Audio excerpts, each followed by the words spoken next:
It's not the worst book in the world. Illustrations by me. So I'm going to do a flip through of this book. In the back, I always put what the paper is. It says it's the fluid watercolor paper. It's the pulp paper. It's not the Fluid 100, but it's not the worst pulp paper. It's probably one of the best pulp papers that you could ever use. It still has all of the limitations of a pulp paper, but I'm gonna show you what I put in here. I started this a long time ago. 2016 is when I started this, and I have a couple of pages in the back. I'm not gonna finish it. There's like 3 pages in the back. I'm gonna use them maybe if I just wanna look at color palettes and try and do some experimentation with different colors next to each other and see how they are.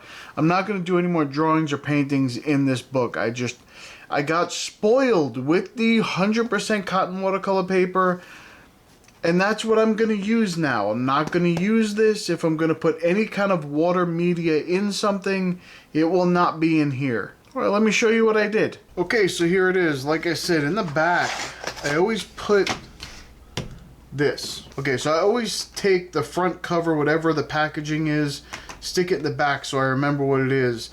And it says made with fluid watercolor paper. It's not the Fluid 100. It is made by Handbook. I hate their other sketchbook, their other watercolor journal. It's trash. This one is not bad. I bought another one when I bought this one because I liked it that much. For pulp paper, it's probably one of the best out there. Okay, so I started this book 2016. This is the first thing I did in it, and I was testing it to see how the water was, how the spread was. And I was able to put in a wash. It's a little splotchy, I know, but a lot of this is very smooth, and the texture it does create I really like. That was something enjoyable about this. I was just testing it as much as I could. I would soak some ink down on the side to see if it would go through, and of course it did not. There's nothing there. You can't see the whole thing. So this is the first abstract piece that I've ever done. This is the first of all the watercolor I've ever done. I just wanted to do this thing. I think I saw a video of something that looked similar to this, and I was like, oh, how'd they do that? And I saw them splash on color, and I used colors that had some texture in them already. So this is a granulating color here. This is a Pimentite Genuine. So it almost looks like a real tree trunk with the little lines on it and everything, but the paint did that. I didn't do that.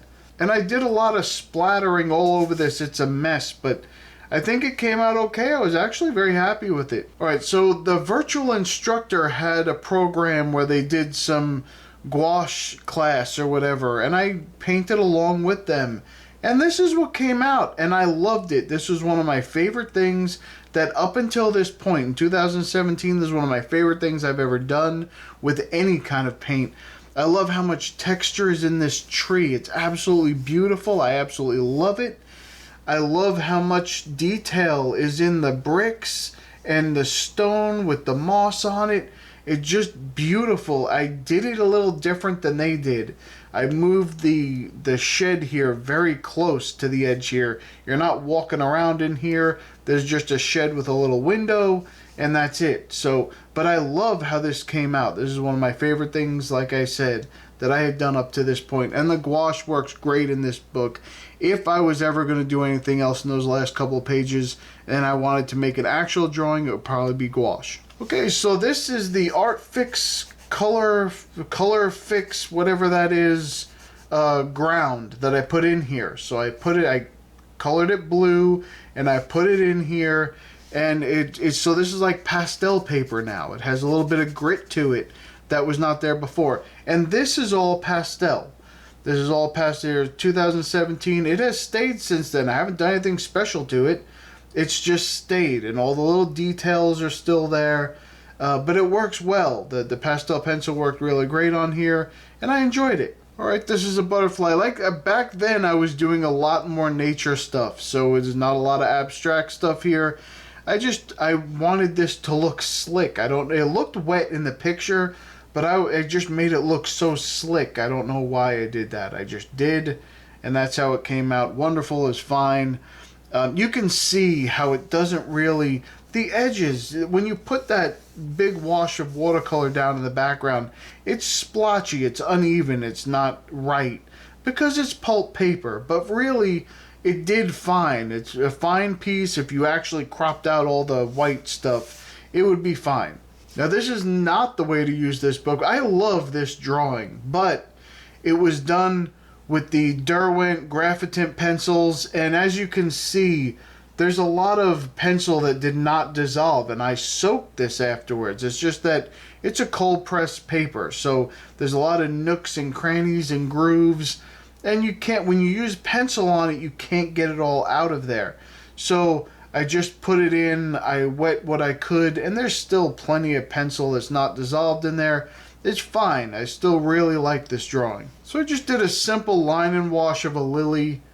I had one at the house. I get them for my wife once in a while. It's her favorite flower. She loves them. So once in a while I get her some, and it was sitting on the table. It had fallen off of the bouquet there, and I just said, okay, let me draw this and see what happens. And that's what happened. And I wanted to also see if I could put the details in and wash over them. Now, they lifted a lot because this is pulp paper.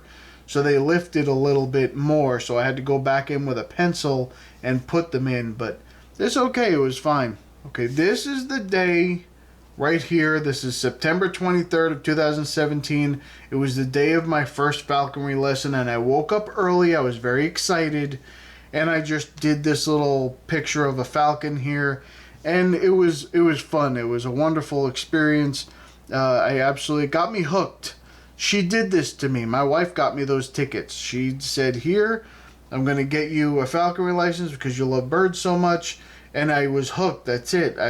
From that point on, that's all I wanted to do. So my wife and I went to Las Vegas. And I have to tell you, I absolutely hated it. There's nothing about it that I liked. I'm not trying to insult you if you live in Las Vegas, but we did not like it. All you do is put money in machines all day. It takes your money from you. It's a terrible experience. But one thing we did do while we were there is go to the Grand Canyon. And while we were there was this little scene. There was no water there. There was a little puddle. It was a tiny little puddle. And there were these little things. I don't even know what these were, but they were there. And they had the same colors, but obviously those are very cartoonized. And they were drinking from this little puddle, so I just made it bigger. The thing that I loved about this piece take these away, is that it just, the way that this paper handled this wash was like a dream come true. It was almost like it was cotton paper, but it's not. And it didn't do this anywhere else in the book. Just right here, you can see how soft the edges blended on it, and it just, everything blended so nicely, and the color, there was a wet and wet wash down here, and it just, the Piemontite Genuine inside of the New Gamboge, I think it was, and it just blended so beautifully, and I love it. This is my favorite, probably my favorite piece, minus these two things. Just the way this came out, it was my favorite piece to work on in this book. So I saw someone did something similar in their sketchbook, and they did this little weird, just single color. It's just one color family. It's green. That's it. There's a little bit of blue green in here, then some sap green up here. There's some perylene green in there, and then like a Payne's blue gray is just added for some shadows. And that's really it. I just did that. No, I don't even know if that's Payne's blue gray. I think it is. But it could be the perylene green. I'm not 100% sure. I think it's Payne's blue gray. It looks more blue than anything. So I think that's what it is. And I put that in there. And it's just a little sketch. So this started to be some kind of painting. And then I stopped. I didn't even finish it, because I realized the proportions were all wrong. I started this part way too big. And then when you got down here, you can't have your feet up by your chest, and there's not enough room for the tail and the wing, or it was a mess. But whatever, I just was practicing with it, and it did what I wanted, what I guess I wanted it to do. I just had the proportions wrong. So that went from 2018. I didn't do another thing in the book until 2022. And then I started doing these, and I love these. And I could okay do it in this book, but you can see some of the splotchiness in the background wash from doing this. So, I mean, it could be because I think in the background of this one, I also used the Derwent Inktense blocks that I just watered down and used them. They don't usually spread as smooth as watercolor, so that could be the problem. And on top of it, I put it in a pulp paper book, so it just didn't give me the results that I was really looking for. But then I like doing these. I still like how this came out. I like the colors in it. I like just the whole composition of it. I thought it was great. I like doing these things where I put a wash in the background, do a little bit of dark stuff around the edges and inside, some shapes, and then I go back in with, in this case, I went back in with gouache. Sometimes I use a white pen, but this time was gouache. And I put it in and put some patterns on the black areas, and it comes out nice, and I really enjoy these. Okay, here's a similar thing, but in this time I'm using watered down acrylic paint. So all of this is acrylic paint in here. And acrylic paint, it doesn't really matter that much. I guess it was fine.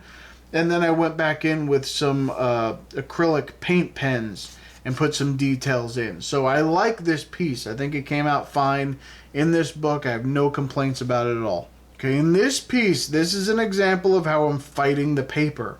So I went and took this perylene green up here. It looks all streaky. It was supposed to be a smooth wash. And I was trying to do a background of a smooth wash here because I knew I was going to put some details in here. I didn't care if it was streaky in here, but this just came out terrible. This here, this is fine. I didn't mind that it came out streaky over here or anything else. I enjoyed creating it, but that was just ruined it for me. So when I did this piece, I should have known from the other pieces, but when I did this one, I realized that the book does not display the colors properly. I don't know why it took me this long to figure it out, but the colors are not bright. They kind of dulled on the paper. And that could be a trait of the pulp papers. It could be, because the same thing happened with the Canson Montval paper, although I will say the Canson XL paper, it's bright poppy color all over it, and it looks wonderful. But on this paper and on that Montval paper, I can't stand that paper. That's worse. That looks like everything gets so dull. It's terrible. But this one here, it worked. I mean, the painting worked okay. There is streakiness in it, but I didn't mind that because I was putting details in. That's fine with me. But really, it dulled the colors so much, and it's not terrible. I don't mind that bad, but I just noticed it in this for the first time in this book. I'm like, wait a minute, maybe the book has been around too long. You know, paper does go bad. The sizing on the paper goes bad. So sometimes that happens, and then the paint gets a little splotchy, or it starts to dull the paint a little bit. It could happen. Maybe that's what happened here, but that's the first time I really noticed it. So this is a gouache piece, and I wanted to try this after I did that one because I wanted to see if it would dull all the paint on the paper, and this it didn't. This is bright and vibrant, and it pops off the page. This came out absolutely fine. Again, the gouache works great on any kind of paper. Pulp paper is fine for gouache. And in this instance, I really enjoyed this area over here. This was one of my favorite areas of the whole piece. I love how this blended out so nicely, and this area right in here, just this section here is just my favorite part of it. And that's it. I'm gonna do some testing with colors on these. I didn't finish the book, and I'm not going to. I think I'm just gonna use this as some test swatch things, and that's all I'm gonna do. Just see how colors look next to each other. And that's it, because I really don't enjoy working on this book as much as I do any other book that's 100% cotton, and that's what I'm going to stick with from now on. So thumbs up the video if you are going to not get this book, but you can still click the link below and then you go buy a different book. You just buy the 100% cotton book, And I still get the credit for it, like you clicked on it and bought this book. It's the same thing. So you're not going to do it? That's okay. Don't worry about it. You don't have to. I put it in there. I'm terrible at marketing myself, and I need to say something sometimes. So that's what I'm saying. All right, that's about it for me. I'm going to go. I'll see you in the next one. Bye.